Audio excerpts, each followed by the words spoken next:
Well, hi class. We have 3 weeks left in the semester. And right now you're working on your persuasive speeches. Most of you have your outlines already turned in. And so now you've either submitted your persuasive speech or you're working on your delivery. And I really encourage you, like maybe you have your outline done, but use this week to practice. The actual speech isn't due until the 7th. So that's at the end of the week. So you want to make sure that you're just practicing every day, 3 times a day, every day, all the way up to the submission of the video. And remember, for the persuasive speech, you want to treat this like your final exam. And in order to get an A in the class, you want to make sure that you've structured your outline properly. That's why with a lot of you, you submitted your outline and I'm giving you an incomplete, but I'm sending it back to you and going, look, here are the specific things you need to fix. It might be, your source citations are incomplete. It might be that you're leaving out transitions. It might be that you have too much content crammed into your significance. So the speech is a little bit longer because the introduction is 3 minutes long. And so that's why I'm giving you an opportunity to fix stuff and resubmit, because I want you to do well on this last assignment. I want you to get a complete on your outline, because if you do your outline properly for this last big speech, that sets you up to get a good grade in the class. Remember, and I went over this last week in last week's Zoom recording, that if you want to get an A in the class, you've got to make sure that you're treating this persuasive speech as your final exam. And you want to make sure that your outline is done properly, as I just mentioned before. 2, you also want to make sure that you know how to properly insert your source citations into the outline. And I want to make sure that you're citing those sources clearly when you present the actual speech, when you deliver the speech. And then, number 3, in order to get an A in the class with this last big speech, the persuasive speech, you've got to make sure that you have your speech down well enough, that you practice your speech enough so that when you give your presentation, you can create the impression of making eye contact with the audience by delivering your speech into the camera, right? What I don't want to see in this last presentation, and I got more of this than I would have preferred with the informative presentations, far too many of you were just reading your speeches. So either your eyes were on the screen like this, you're just reading your speech, but you're making no connection with the audience, or you were kind of over here just reading your notes off to the side. Maybe I did a glance over here every once in a while, but essentially we were watching you read your speech. I don't want that. I want you to deliver the speech. I want you to engage your audience, and to do that, you've got to be able to look at them, or at least create the illusion of maintaining eye contact with the audience. And so to get an A in the class on this final persuasive speech on your presentation, you've got to make sure that eyes are on the audience, eyes are on the camera at least half the time. And it's okay to glance down, look back up, or glance at your notes wherever you have them. And that's why with some of you, when you submitted your outlines, I said your outlines, they're good as far as the content and the structure in terms of having everything where it goes, but you have too many sections where you just have a big paragraph of information. With an outline, you want to make sure that all the content is spread out so you can easily see each line. So when you're doing your presentation, if you have to glance at your outline a second, it's easy to find that next line and then continue on with the speech. So that outlining and the spacing is real important, especially if you're going to use that outline to deliver the speech. And you want to make sure that you're still looking at the audience at least 50% of the time. So to get an A in the class, that means on this persuasive speech, outline has to be done correctly. Your 4 source citations have to be inserted into the outline correctly and have to be delivered in the speech correctly as well. I want to hear those source citations in the flow of the presentation.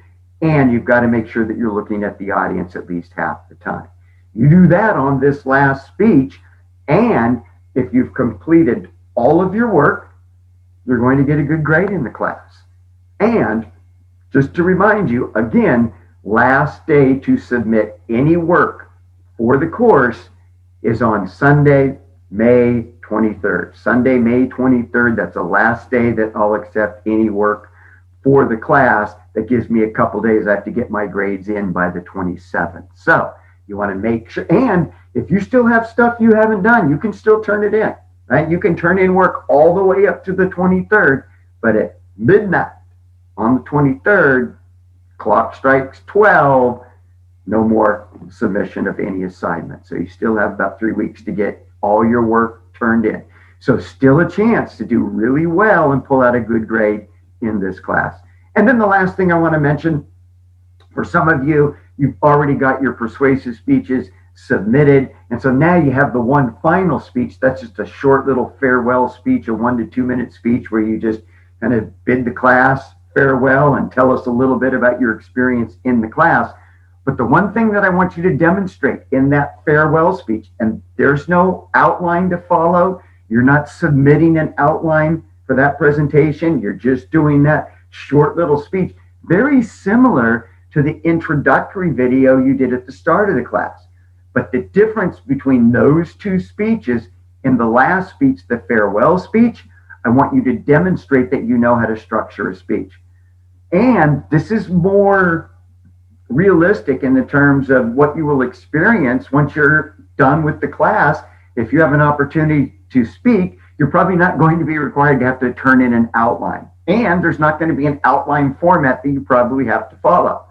You'll be asked to speak. Now you have to use what you learned in this class in terms of organizing and structuring the speech. So I want to see that structure in the farewell speech, even though I'm not giving you any structural format to follow.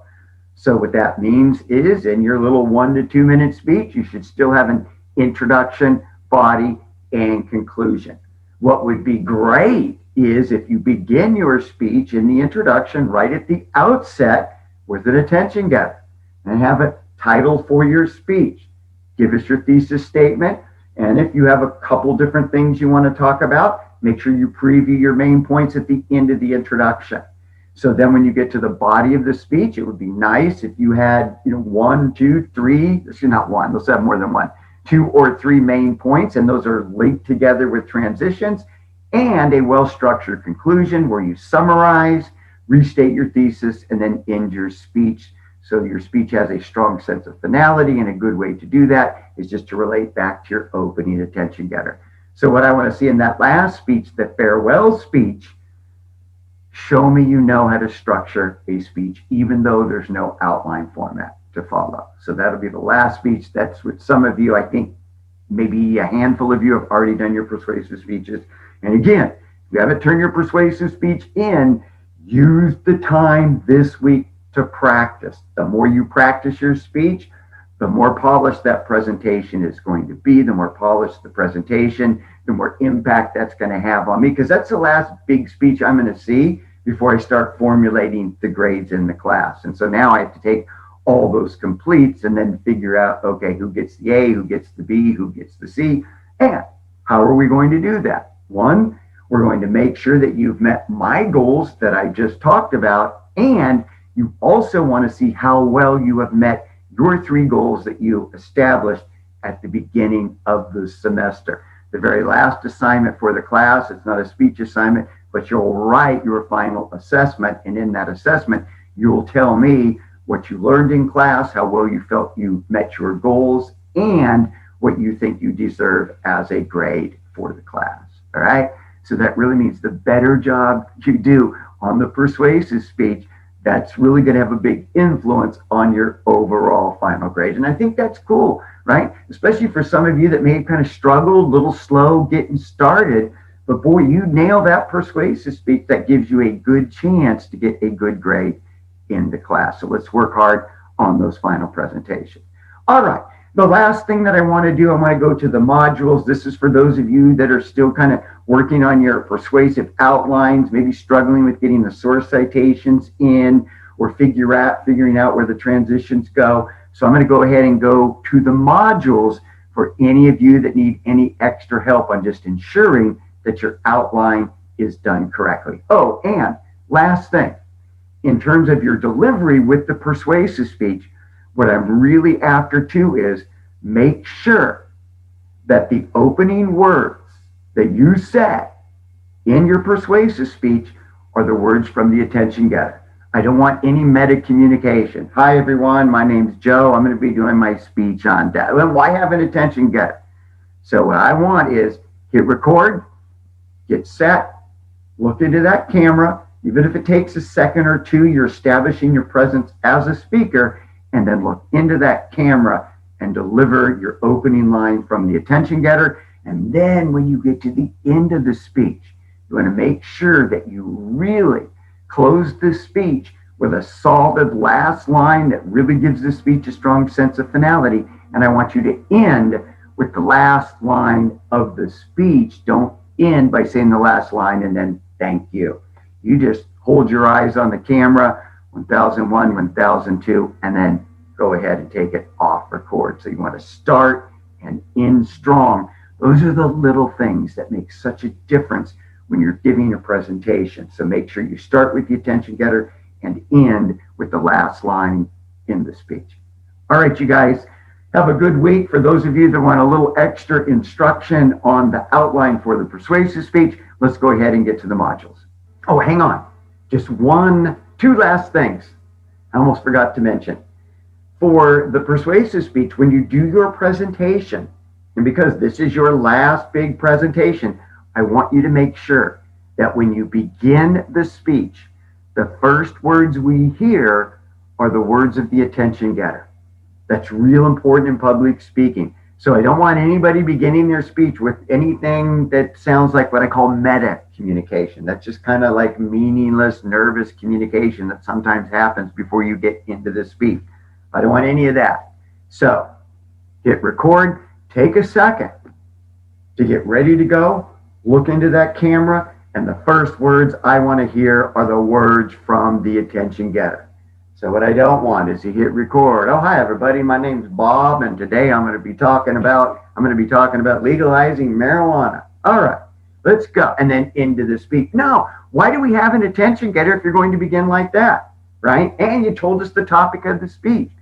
Begin with your attention getter. That's the whole point. Grab the attention of the audience and then lead them into the topic of the speech and never let them out of your grasp.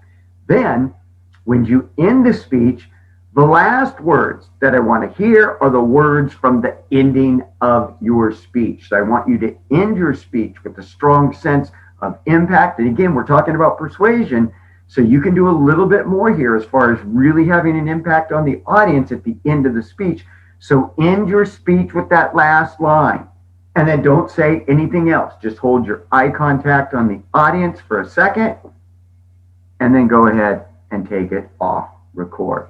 There's no reason for you to thank the audience after you finish the speech. I never understood that, right? You're the one doing all the work, right? They're sitting there listening. They're getting information from you. So they thank you, and they usually do with the round of applause, although we don't get to experience that remotely. You just pretend you can hear the standing ovation when you end your speech. Hold your eye contact. Don't say anything else, and then take it off record.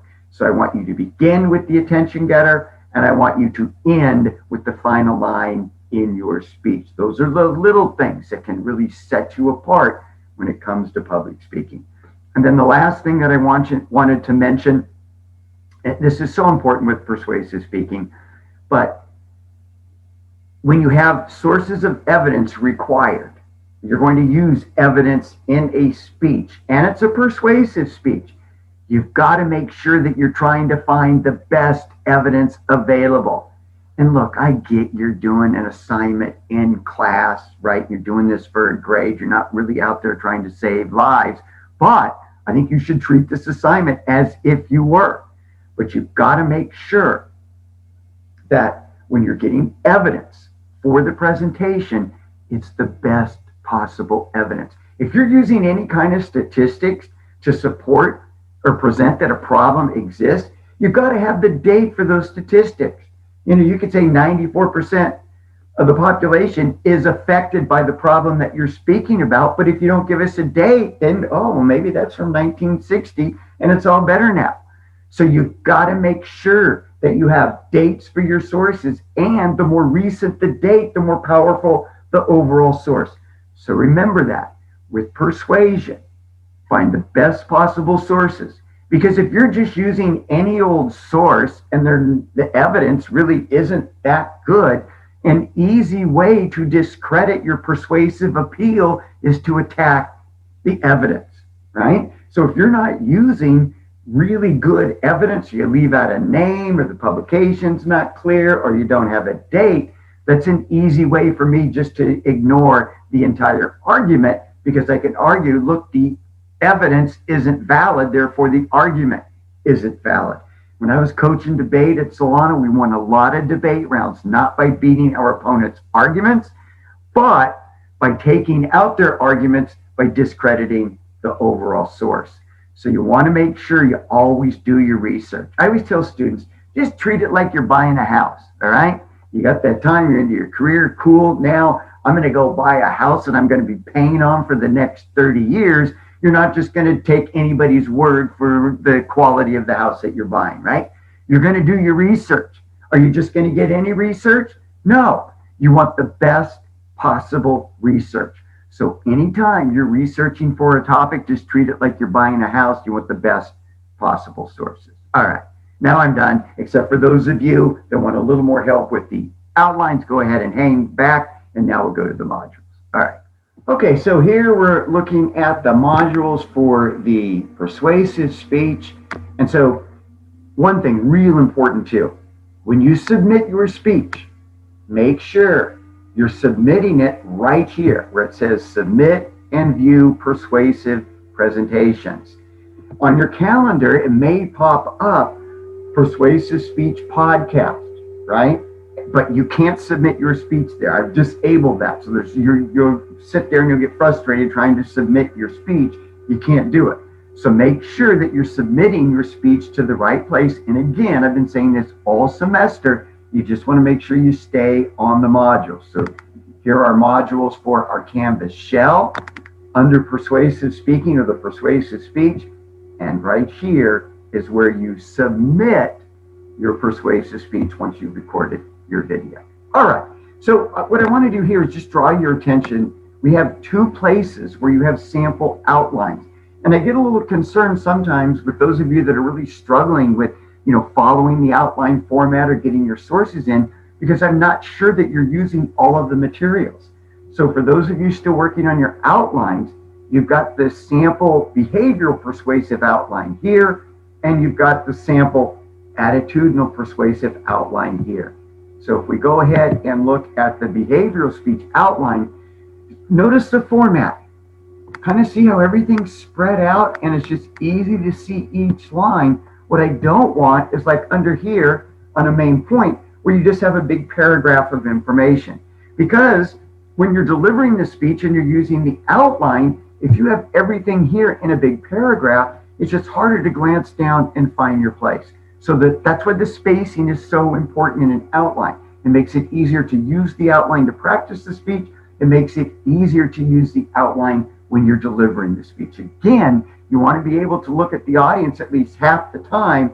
To do that, if you don't know the next line in the speech, you want to be able to glance down, easily find it, look up, and then deliver the line. So the spacing is important. You also want to make sure that your sources are inserted properly. And so here on the sample outline, you have examples of that. So remember, 3 components of a source citation: the name of the publication or the title of the website. Here, this is a website. And don't give the web address. Just tell us such and such website. We'll understand that more clearly, and then give us the date, and then give us the name of the person responsible for the information. And you always want to make sure your source citations come before you actually deliver the information from the source. Notice here, another source citation. We've got Fred Saunders. That's the person who wrote the article. We have the date the article was published, and we have the name of the publication. And notice it's a publication. It's not the title of the article. We want to use the title of the publication and public speaking just because they're shorter and easier to remember than the titles of the articles. And for your sources, you need to have 4 complete source citations, 1 in the introduction under the significance, and then you want at least 1 in each of the 3 main points. And then the other thing too, when it comes to evidence, especially in a persuasive speech, it's not about getting the best sources. Excuse me, it's not about just having sources, it's about having the best sources. Because in a persuasive speech, you're either trying to change the way the audience behaves or the way that the audience thinks. To do that, your evidence needs to be valid, because if I can discredit your evidence, right? Let's say that you just give me a name of some website, but no author and a date. I can make your, I don't know who said that. I don't know when it was said. So that information can't be seen as being valid. Therefore, you can lose arguments, not on the merits of the argument, but on the merits of the evidence that's supporting the argument. So especially with persuasion, you want to make sure that you're not only using sources of evidence, but you're using the best possible sources, the most recent sources, because the validity and the strength of your sources have a direct impact on the validity and the strength of the persuasion. So when you're trying to persuade people, it's even more important to make sure that you're using the very best sources, because if I can attack your source, I can attack the overall argument. When I was coaching speech and debate at Solana, we won a lot of debate rounds, not because we could beat the argument, but because we would take out the source and discredit the argument as a whole. That's an easy way to attack to attack the opponent's arguments, just by attacking the validity of the source. So the sources are even more important when you have a persuasive speech.